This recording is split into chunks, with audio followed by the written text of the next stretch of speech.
মুসলমান ভাইদের কাছে হাত জোড় করে বলবো, কুরবানির চামড়াটা বিক্রি করবেন না। কুরবানির চামড়া আপনি মাত্র 20 টাকায় বিক্রি করবেন, 15 টাকায় বিক্রি করবেন। ওই 20 টাকা, ওই 15 টাকা আপনি মসজিদে গিয়ে দিয়ে দিন, আপনি ইয়াতিমকে দিয়ে দিন, দুস্থকে দিয়ে দিন। মাত্র 15 টাকায়, 20 টাকায় আপনার চামড়াটা কিনে নিয়ে যাবে। সেইটা দিয়ে একটা ব্যাগ তৈরি করে 6,000 টাকা, 8,000 টাকা, 10,000 টাকায় বিক্রি করবে।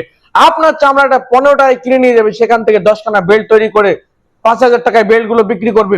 চামড়া দিয়ে জিনিস তৈরি করে হাজার হাজার টাকা কামাবে। ভারতবর্ষের চামড়া দিয়ে যত জিনিস তৈরি হয় তার 60%, 60% এই কোরবানির সময় কালেক্ট করা হয়। তাহলে 15 টাকায়, 20 টাকায় আমাদের চামড়াগুলো নিয়ে গিয়ে তারা কোটি কোটি টাকার বিজনেস করবে। প্রয়োজন নাই, সময় এসছে বোঝার, ব্রেন খাটানোর। আমরা আমাদের চামড়াগুলোকে কুচি কুচি করে কেটে মাটিতে পুঁতে দেব, অন্যথায় ওইটা কেউ আবার তুলে নিয়ে পালিয়ে যেতে পারে, শেয়াল কুকুরে তুলতে পারে, ঝামেলা আছে।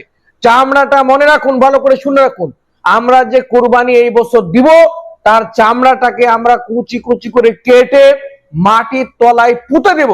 এমন ভাবে পুঁতে দেব যেন সেখান থেকে কেউ না তুলতে পারে। যদি মুসলমানের রক্ত শরীরে থেকে থাকে, দেহে থেকে থাকে, মুসলমানের ঈমান যদি অন্তরে থেকে থাকে, তাহলে এই কাজটি অবশ্যই করবেন। এবং এটাই হলো সর্বোত্তম পন্থা। আপনি মাত্র কয় টাকার জন্য চামড়াটা বিক্রি করতে গিয়ে আপনি মনে করবেন যে এটা হয়তো হাদিস কোরআন অনুযায়ী আপনি বেশি সহি করছেন, বেশি ঠিক করছেন, তা নয়। চামড়াটাকে আপনি মাটিতে পুঁতে দিন, আর ওই 25 টাকা, 30 টাকা, 15 টাকা মসজিদে দিন। এটাই হচ্ছে সর্বোত্তম, সব থেকে সুন্দর।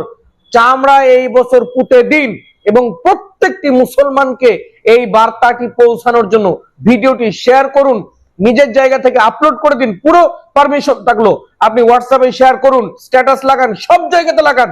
মুসলমানদেরকে সতর্ক করুন যেন এই বছর চামড়াটা আমরা বিক্রি না করি, আমরা যেন পুঁতে দিই।